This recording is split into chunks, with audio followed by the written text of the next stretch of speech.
So I cannot tell you how many questions I get about equipment. So I'm not going to tell you, but I am going to tell you about equipment. So regardless of the environment in which you are training your autism and neurodivergent athletes, and it may be in a home, it may be in a school, it may be in a therapy clinic, it may be in a basement gym, it may be in a gym. There are some essential pieces of equipment that we need in order to get started and to have as robust a program as we possibly can for our neurodivergent athletes. And the questions that I get around equipment usually pertain to one of two silos here. Silo one is, can we just start with body weight? And the answer to that is no. I'll show you why in this video. And question number two is, what do we need to start? And 2B of that question is, do we need an entire gym? The answer to that is no. However, you do need some essential pieces of equipment that I will go through at length in this video and show you exactly what you need, exactly why you need it. And the happy thing here is that the equipment that we use in our autism fitness programs is not really all that expensive. It can save you a lot of money on buying more expensive stuff that you don't really need. And it is scalable, so we can use it with a variety of different athletes, different ages, different ability levels, and space saving as well. So even if you're used to working with, or you only have a small space or area to work with, you can still incorporate most, if not all, of the fundamental exercises that we use in our programming to get your athletes stronger and moving better and generalizing those skills to activities of daily living. So here are the essentials of equipment selection. Hey, Eric Chessen, founder of Autism Fitness, and today I'm going to take you through some of our essential equipment that we utilize in autism fitness programs for just about every single athlete. Now, if you had questions about equipment before, I'm going to answer most of those in this video. This is our basic get started program package, and these are the essentials that you'll need in order to have a comprehensive program that meets the needs of the majority of your athletes. So a few essentials to know. Number one is a question that comes up a lot is, can we just start with body weight? And the answer is really no, because body weight is so limiting, and also the expectation is way too high. We're not going to be able to have our athletes perform all of our foundational movement patterns, pushing, pulling, squatting, carrying, pressing, without some equipment. A common misconception is that, if we just start with body weight and calisthenics, it's going to be a lot easier. But that is completely untrue. And if you think about some of the exercises that we even use as foundational in our autism fitness programming, push-ups, squats, these are going to be movement patterns that are very difficult for the majority of our athletes, and they're going to need a modified variation. So if our athlete cannot yet do that exercise to standard, it's going to be difficult, if not impossible, to create that modification or that modified exercise without the appropriate equipment. So is there a baseline to entry as far as effective fitness programming for our autism and neurodivergent population? 100%. Now, the good news is that it starts with just a little bit of equipment, most of which is to my right here. You can start with some basic equipment that is highly cost effective and takes up very little space. So you don't need a fully outfitted gym in order to get a really effective workout, but you do need to start with a few essential pieces of equipment that I'm going to go over next. So again, to reiterate, can we just start with body weight or just start with household objects? No. We do need to start with some equipment, so I'm going to cover that and why it is essential for both safety and efficacy in programming for our athletes. So I'm going to start with our Dynamax Mini Medicine Ball. Our medicine ball is the base of our power exercises, which we typically program first in a workout.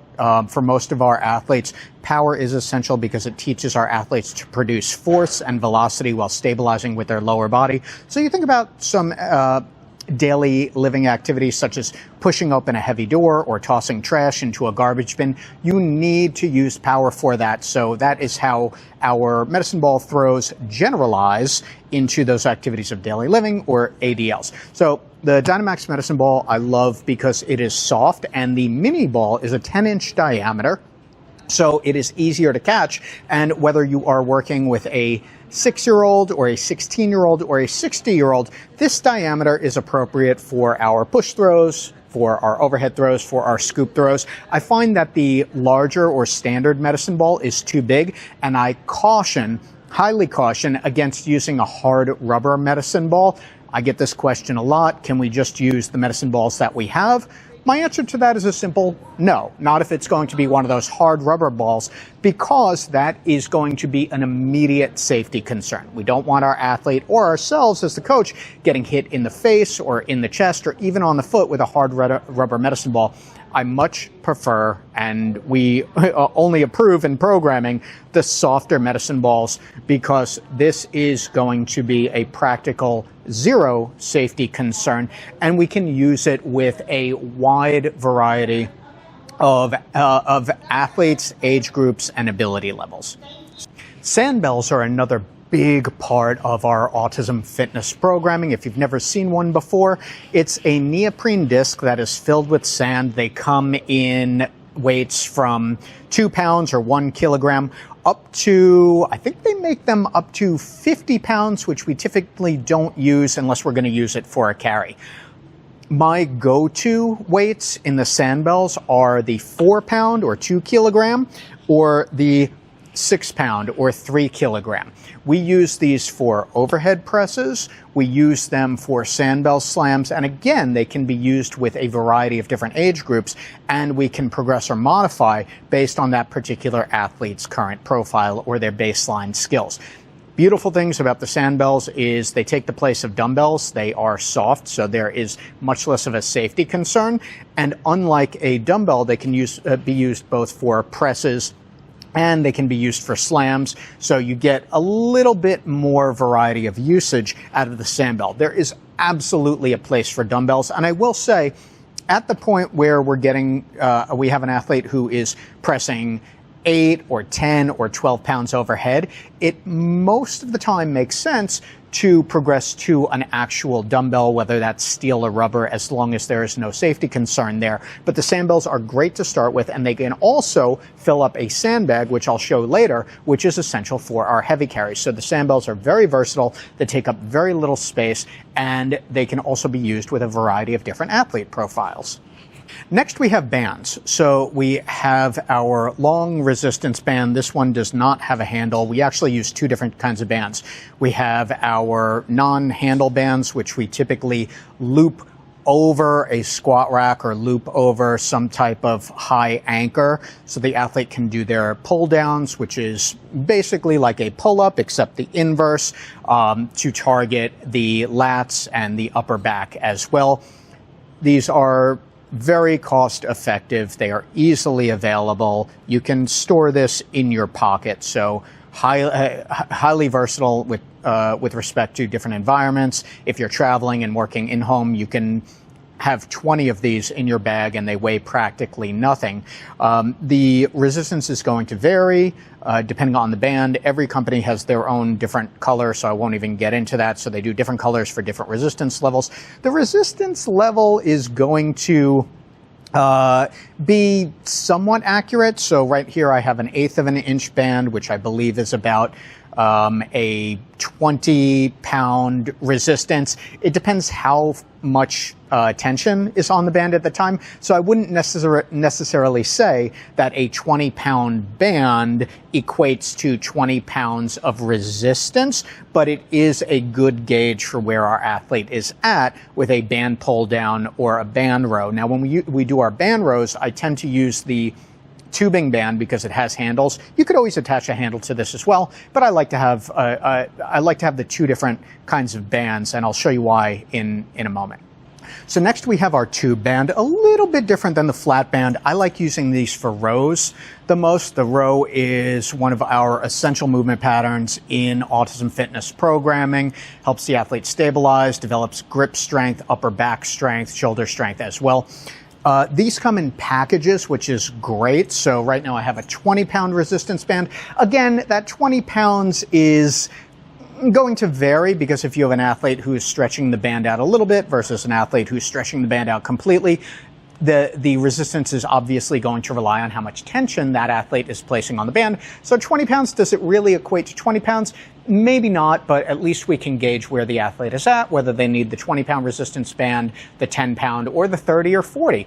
What I do like to remind you is that if you have an athlete who's ready to progress to a cable stack and you have access to a cable stack, the cable is clearly superior. However, if you're working in-home or you're working in a school or you're working in an environment where a cable stack is not feasible, either because of space or finances, then this is your go-to. You can store 5 of these plus the handles in a tiny satchel. It is super portable, and that's why it becomes one of the essentials in our autism fitness programming. So we have our flat bands, and then we have our tube bands. Again, taking up minimal space. It is a small investment, and we can use these with a large array of athlete profiles as well, different ages and different ability levels. So you are definitely going to need some type of squat box. So here we have a makeshift squat box. There's a gardening box from I think a Lowe's or a Home Depot with an ab mat on top of it. What I really love is the Rep multi-height box as well. You can go to repfitness.com for that. The box can serve 2 purposes. Now here, with just this garden box, we have our athlete do their modified squat. So most of our autism fitness and neurodivergent athletes are not going to be able to do that full squat to standard below parallel early on in their fitness journey. We need a modification so that they develop the kinesthetic awareness and those motor skills in order to perform the squat safely and effectively with motor control. So we use a box, and that box can either be elevated or it can be lowered depending on what the current capability of that athlete is. As a bonus, if you get that Rep box right here, you can also use that for push-ups. With our athletes, we do a lot of modified push-ups once that athlete is ready for that exercise. And most of my athletes do not start off being able to do a full or even an incline push-up. So we need some type of bridge there for that strength and stability gap. The bench or the box answers that need. So you can use a bench. If you don't have access to that, you can use the plyometric box. Again, I think Rep makes one of the best ones out there. Cost effective. Portability is decent. You can throw that into the trunk of a car, but it is an essential if you're going to have a full fitness program that meets those strength and stability needs for each athlete. So last item in our equipment list, I have soft bells here, but some type of dumbbell. Now, this depends on safety, and it also depends on the progression level, skill-wise, of your athlete. If you have an athlete who can safely and reliably press dumbbells overhead or doing some type of row variation or even curls when we throw that into some advanced programming, then you can use a standard steel and rubber dumbbell. No problem. Or even some of my athletes use adjustable dumbbells in the home as well. Great. But when we are first starting out with many of our athletes, because they lack the motor control and there is a safety concern when they are lowering dumbbells with that overhead press, something like the soft bell from Hyperwear is a really good idea, because even if the athlete brings it down quickly, it's not going to bump against their shoulder. And if it does, it's made of the same. It's basically a sandbell just with a hole in it. So these are really valuable to have. You can even unscrew this and take the sandbell off and use it for slams, presses as well. So it's versatile, serves multiple purposes. In my own programming with my athletes, I'll start them out with the 6-pound soft bells and then move them up to the 9-pound soft bells. If they can perform the overhead press safely and effectively with that, then I'll move them to, after that, a 10-pound steel and rubber, like standard dumbbell as well. But these are great to start with. As you can see, don't take up a whole lot of space, but there is a lot of versatility there. So when it comes to equipment, here are the absolutes. You're going to need some of the essentials, the bands, sandbells, sandbag, a squat box, or a box that you can use for both squats and push-ups, bands for rowing with the handles, the flat bands for band pull-downs, and maybe even some dumbbells for overhead presses, and of course a sandbag for carries. These are going to be the standard for all of our foundational strength movements. Can't get away from it. So we can't just start with nothing. We have to start with a basic few. However, those basic fews can be very economical, and they can also be space saving as well. A lot of our Autism Fitness certified pros are working in home, so they're going from house to house working with their athletes. So they don't have the space or the opportunity to have a full gym. If you are working in a gym setting that has more robust equipment, you still likely want to start with these essentials and then work your way towards the steel dumbbells, for example, or a cable stack if you have access to it. The majority of my athletes start with these pieces of equipment anyhow, and then we move on to dumbbells, maybe even a barbell on occasion, and utilizing a bench or a more progressed variation of a push-up, but still focusing on those foundational strength exercises. So it's not something where one day we're just going to abandon all this equipment. As our athlete progresses, we might need to go heavier with a sandbag or a dumbbell, or have the athlete even hold a kettlebell when they squat. But these are not going to be necessary for most of our athletes when they first start out. So the idea is that regardless of where you are training your athletes, whether it's in a school, in home, in your own home, in a gym, you have an essential starter pack, so to speak, of equipment that you can use across the board with a wide variety of different athlete profiles. So these are the pieces of equipment to start with. I'll put links down there below, and I'd love to know if you have any questions about equipment, what to use, what not to use, if something works with a different range of athletes, and anything else that would make your programming more optimal for your autism and neurodivergent athletes. I'm Autism Fitness founder Eric Chessen, leading the movement for movement. Please definitely subscribe, and if you are ready to bring Autism Fitness to your community, look no further than the Autism Fitness Pro Certification. We have pro practical dates all throughout the year in different time zones, but you can start your journey right now by going to autismfitness.com. You can download the course syllabus, or if you're all ready now, you can register, begin your coursework, and then meet me or one of our master level pros for your full day in-person or virtual practical. Autism Fitness founder Eric Chessen, leading the movement for movement. Thank you very much for watching.